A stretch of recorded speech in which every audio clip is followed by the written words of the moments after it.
Thank you, Frank. It's a pleasure to have with us today Barbara Anderson, the Executive Director of the Citizens for Limited Taxation. During her career, Barbara has been a columnist for the Patriot Ledger, the Salem Evening News, and she was once a co-host on the Governor's Show with Jerry Williams, and she served on Governor King's Commission on Restructuring State Government, also Governor Wells' Commission on Alternate Funding for Education, and Governor Cellucci's Transition Team for Economic and Fiscal Policy. I also noted that you were a lifeguard and a swimming instructor once, which of course President Reagan was once a lifeguard. That's right. That's one other thing. When we were both That's Aquarians, right. too, yes. I think you lifeguards like to save people like saving taxpayers. Well, I remember when I first told people that I used to be a lifeguard. I remember one of my opponents during Proposition 2.5 saying, well, isn't that wonderful? At least when the Commonwealth of Massachusetts is sinking, Barbara Anderson can swim. Right.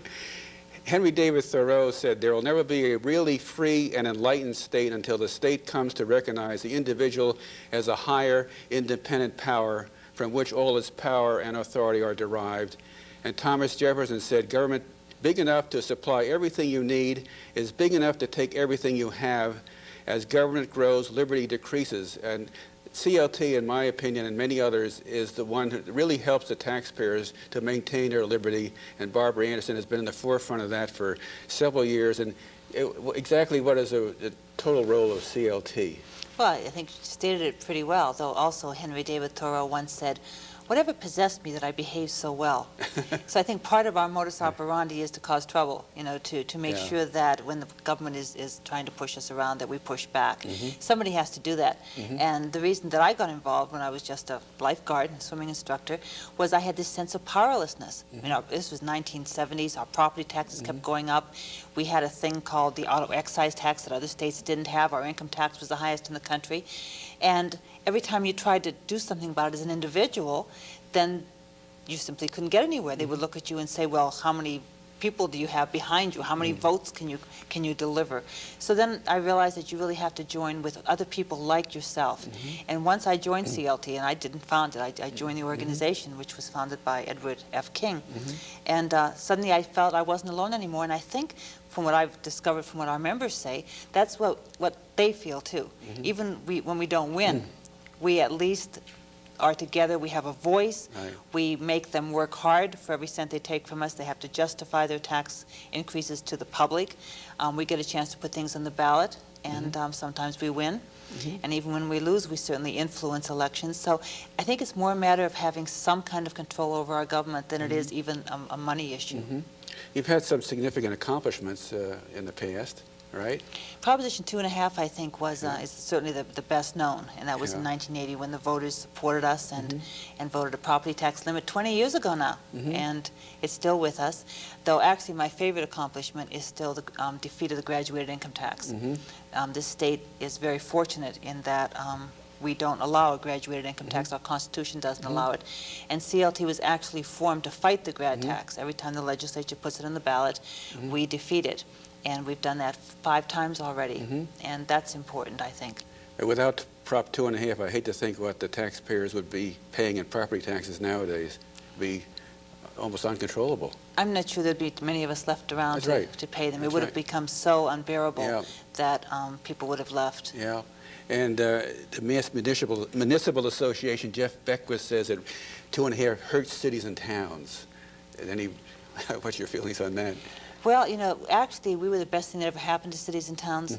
A lot of people don't realize that there was a part of Prop 2.5 that gave cities and towns control over their school budgets, which they had never had before Prop 2.5.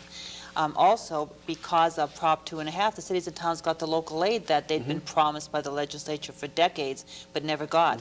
So I've had other municipal officials say that it was really the best thing that ever happened, and even though they didn't like it when it was on the ballot and they opposed it, they've come around to the Association of Town Finance Committees once gave me an award, a set of bookends, and on the one side it said, with eternal gratitude from the Association of Town Finance Committees. Because now they had some backup for what they were trying to do as individuals in their communities and up against power structure without any support. Your big battle now, and for all of us, is the state income tax rollback. And I guess 11 years ago, the legislature said, we need some money, we're in desperate shape, but let us raise it to 5.85 5.85%, and it'll be temporary, and it'll be a temporary tax increase, and you've gotten 57,000 signatures to put on the ballot in November, and I guess you'll have to get 9,500 more signatures in June. Actually, we were required to get 57,000 signatures working with Governor Cellucci and his tax rollback committee. We got 150,000 signatures. So despite what our opponents say that people don't really want a tax cut, there were a lot of citizens out there who rushed to sign the petition when it was available to them. And all we can hope for is that they'll vote for it in November when they get the opportunity. And that'll bring it down to 5% by the year 2003. Yes, it's phased in over 3 years. So it's on the ballot in November. We still have to get some more signatures, as you said, in May and June. And then it will go on the ballot, and if the voters approve it, then for the next tax year, the rate will drop to 5.6, and then the year after that, 2002, it'll be 5.3, and then in 2003, it'll be back to 5%, as they promised us it would be. And the House version of their tax cut has it go down to 5.75 over 3 years, is that correct? Yes, and then it stops. That was last year's House version, and they took it down to 5.85 for this tax year that we're in now, and then it'll be 5.75, which is not keeping the promise. No, right. The Beacon Hill Institute says we have the 6th highest state and local taxes per person in the whole nation. So be it off we are right now. Yes, and our income tax is the highest in the country per capita. Has been for a long time. Yeah. I went to the Biogen, the big biotech conference at the Heinz, 2 weeks ago, and here you had exhibit booths from many other states, trying to attract our executives out of Massachusetts. And one of the problems is, the taxes that the executives pay and the workers pay, where other states, can lure them away and lure away our industry. Is that, you think, that's certainly a factor when you're looking for, and that was certainly a factor for why the High Technology Council supported Proposition 2.5, because nobody wanted to move to a place that had the 3rd highest property taxes. Now we have a little bit of control over our property taxes, but the income tax is still incredibly high, and our total tax burden is still high. Economist Milton Friedman once was asked by a governor what should be done with a state surplus, and Friedman said, it's simple. A surplus is a sign that the taxes are too high. Give it back. Yes, well, surplus is basically theft. I mean, you can have a rainy day fund for emergencies, a little rainy day fund, but in this state it's kind of ridiculous. They've got a rainy day fund of $1.5 billion, and they keep increasing it. They've got slush funds all over the place. They have a welfare reform slush fund, just in case welfare reform doesn't work. They've still got money there to start it over again. And the goal is to get so much money off the table that when we want a tax cut, they can say, we can't do that, we'll hurt services. Well, that argument isn't going to work because everybody knows they've got a huge surplus, they've got slush funds, and they've got this $8 billion windfall from the tobacco settlement, which was meant to be a reimbursement to taxpayers of bills we had already paid. So actually, they're supposed to be giving us not just the income tax rollback, which over 3 years will be about $1.2 billion. They're supposed to be giving us the entire $8 billion over 25 years from the tobacco settlement. They're not going to do that, but they can certainly use that to deal with a big dig issue and still have plenty of surplus money left over.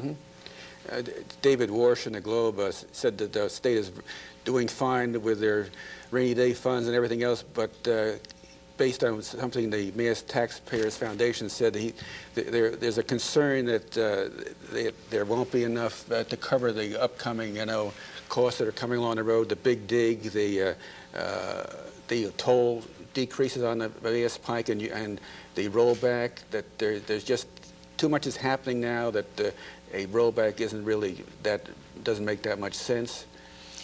Well, even if none of this were happening, they would still say the rollback doesn't make any sense because they don't want to cut taxes. But the fact is, there could not be a better time for it. If you can't keep your promise and take the rate back to 5%, when the economy is the strongest as I think it's ever been in our history, when you have $4 billion in slush funds, with $8 billion coming in on the tobacco settlement, if you can't do it now, you can't do it. And that means they have no intention of doing it. So we either get it done now, or I'll tell you what's going to happen. Not only, if the voters don't vote with us in November, not only will the rate never go down to 5%, the rate will increase. And that's because they're spending this money. And when they spend it, they're building up the size of government. When the economy inevitably slows down, they're not going to be able to sustain that level of spending, something the Mass Taxpayers Foundation always warns about.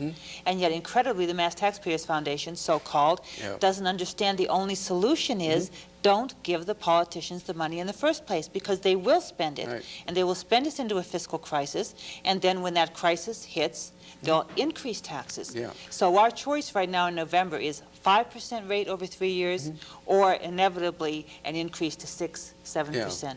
The Taxpayers Association is really not for individual taxpayers. It's for the corporate business, interest. And the bondholders, the people who like the state Right. to borrow and who want to make sure that we ordinary taxpayers are paying plenty of taxes to back up the borrowing. Right. Yeah. Understandable, Yeah. but nothing that's going to benefit us. Yeah. People should be listening to grassroots taxpayer organization made up of people like us. Right. Paul Haley, the head of the House Ways and Means Committee, said the state has already approved $3 billion in tax cuts that take effect by 2003. Is that of any import?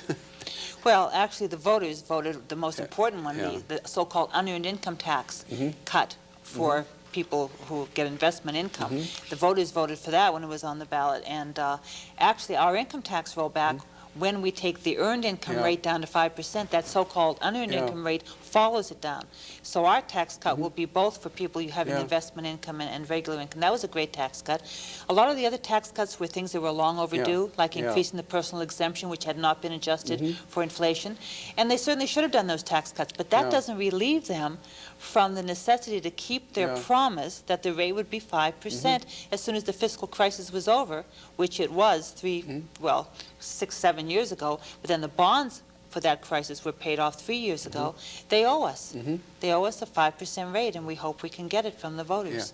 The legislature did pass a $177 million tax cut for seniors. It gives them a credit up to $750 in property taxes if it exceeds 10% of their income, And the moon is blue. And Birmingham, Senator Birmingham said it may encourage seniors not to oppose 2.5. That's exactly what he said. And what it's meant to be, this so-called circuit breaker, is a bribe to senior citizens to vote for overrides so that their children's property taxes go up. So while certainly I think the seniors should take advantage of every tax break that's offered to them, I certainly hope they'll still go out there for the rest of us and vote against overrides would be my preference. You see so many seniors having to sell their homes, move to a condominium or move out of state, or else go to get a home equity loan from their local bank, which is not the way they thought they were going to end up their lives. Yes, and certainly the circuit breaker, while it gives a tax credit, is not going to help them deal with much higher property taxes. You mentioned the Big Dig. I think we can both remember that Governor Dukakis projected it would be $3 billion when he began that project. And as I recall, Governor King was opposed to the Big Dig portion, only the tunnel portion into Route 93 on the North Shore. Governor King wanted the tunnel, and that's all he had wanted. Right. And then Mike Dukakis pushed through the Big Dig. And Fred Salvucci, who was his point man on the project, of course, was the one who told us it was going to be $2.8 billion. He's the one who had the gall to be seen in the newspapers when they fired Jim Karasiotis, saying what a terrible thing it was that Jim Karasiotis was lying, when the lie was created by Fred Salvucci. And then the Globe had an editorial praising Fred Salvucci, who of course caused this entire mess. Ted Kennedy becomes the hero when it was Ted Kennedy and our congressional delegation that overrode President Reagan's veto when he vetoed the project because there wasn't enough information, and anybody could tell you that $2.6 billion to dig up an entire city in Philadelphia was ridiculous. So obviously the price went up because everyone lied to us every step of the way, and Karasiotis just happened to be there when everything hit the fan, and he's the fall guy, which he should be. I mean, he shouldn't have lied, and when you lie, you should be gone. But nevertheless, there are a lot of people out there who are pointing their fingers, and as we used to do in grade school, it points right back at you. That's the way it should be. Your job is, I think, doubly difficult because we don't really have a two-party system in Massachusetts. Right now we have 13% registered Republicans and 36% Democrats and 50% independents. In your career with CLT, this must be one of the most difficult time periods because of the lack of confrontation at Beacon Hill from the two parties. You know, it didn't used to be that big a problem because in the old days, you could have the conservative Democrats, the fiscal conservative Democrats, teaming up with the Republicans on fiscal issues. Then you could have the liberal Democrats teaming up with Republicans on good government issues like rules reform. So you could always put together, particularly in the House, you could put together coalitions. Now, of course, everybody follows Finneran. I mean, the Democrats are simply Finneran's followers, and they do what they're told. And we had an interesting situation where a state rep, Harriet Stanley, was always voting for the income tax rollback, and she was very supportive of it and publicly stated to her newspaper, the Lawrence Eagle Tribune, that she was for it. And then she explained, when the vote came up in the House, that she voted against it because she was leadership now, and she had to vote with the leadership.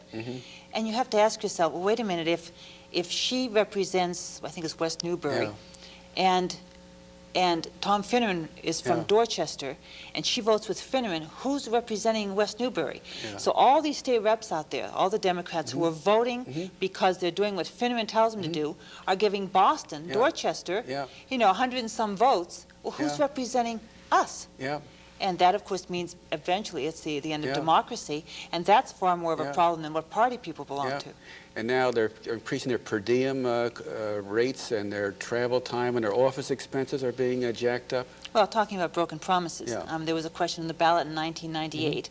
The legislature said if people would vote to give them an automatic pay increase every 2 years in the Constitution, that they wouldn't vote for the pay raises for themselves anymore. We warned that this was foolish, that you don't put pay raises in a constitution, and that they would find ways to give themselves more pay. And sure enough, because it's so easy to predict these things, they are so predictable. The voters, for some reason, voted to give them constitutionally guaranteed pay raises, and yet they are voting, before they even get those, before it even kicks in, they are voting to increase their per diem, to increase their office expenses, and now Finneran will give some more of his favorite few a pay increase as committee chairman, so that they will owe even more to him and vote with him even more than they do now. So democracy is basically destroyed. And while the small group of Republicans does the best they can, there's no way you can stand up to a machine like that. But some people would say that Finneran is a conservative Democrat compared to, let's say, Tommy McGee or his predecessors. Would you see any more conservative nature of Mr. Finneran? Or? No, he talks a good game, and he's fooled a lot of people. And I sometimes feel foolish being the only one standing on the curb saying, look, there's no clothes on that man. But the fact is, he rules. And while he is conservative in some areas, like on the welfare reform, the fact is, he talks fiscal prudence, but he is the biggest stumbling block toward getting the income tax rollback. And like the Mass Taxpayers Foundation, he should understand if he's worried about overspending, the only way to stop overspending is to get the money off the table. And yet he was denying that there was ever a promise. Fortunately, of course, we had it all in writing, all the newspaper clippings that showed all the representatives and leaders saying it's only a temporary tax. So we've been able to win on that, at least. Some states have what they call a sunset laws. I don't think we have one in Massachusetts whereby a program is measured after so many years. Is it working or is it not working, and it's canceled or not funded? We don't have any sunset laws here, do we? No, nothing ever ends. Yeah, it's too bad. You're also involved in education funding and CLT or those issues in charter schools? Well, we're passionate about choice.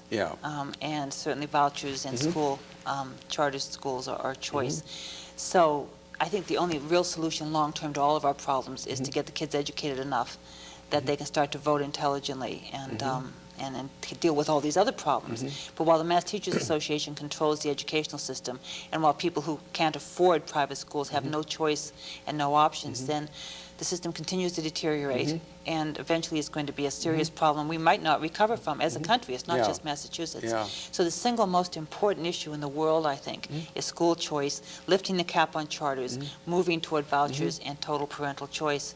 And I predict that we will do that. By the middle of the next century, they'll look back on the system we have now, where parents have to send their kid to the school that the government sends the kid to, as if it were the Dark Ages.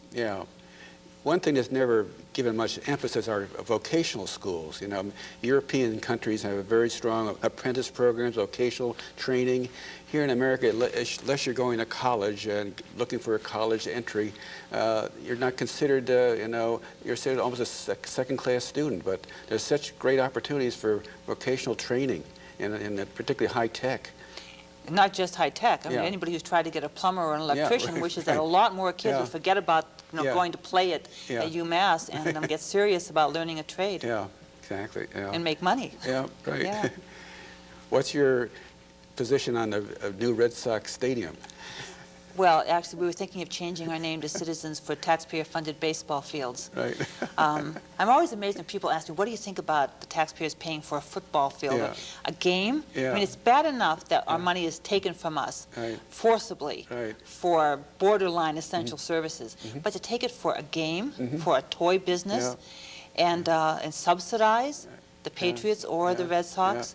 But there's a very strong group, a grassroots organization led by Massberg and, of Yeah. course, the Fenway Parks, Yeah.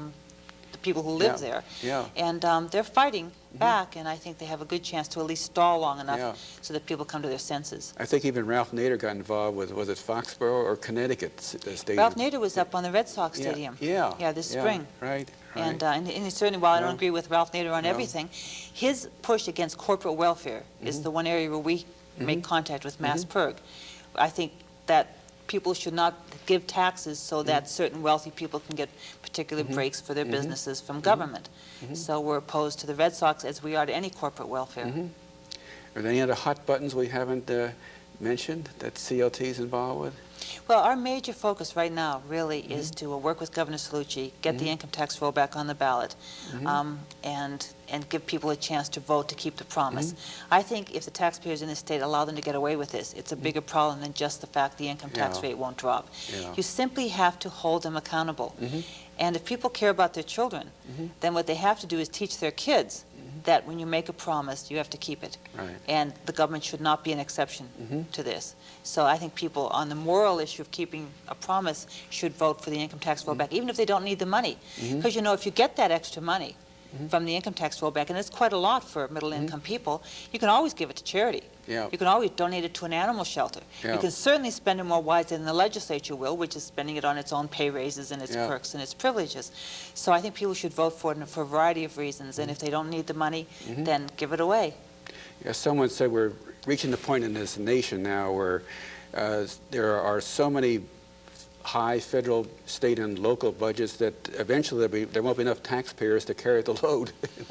It's, Well, there is a federal, state, and demographic problem, local. certainly, It's yes. getting, what is it, 55% of the average person's paycheck goes to federal, state, or local taxes. It's getting, If you count the Yeah. cost of regulation Yeah. and the hidden taxes on top of your sales tax and your income tax and your corporate taxes and your, of course, your Right. income tax, then of course you're getting up to Yeah. half your income. Yeah. And the serfs didn't pay that much Right. when they were, what does Right. that make us? yeah, right.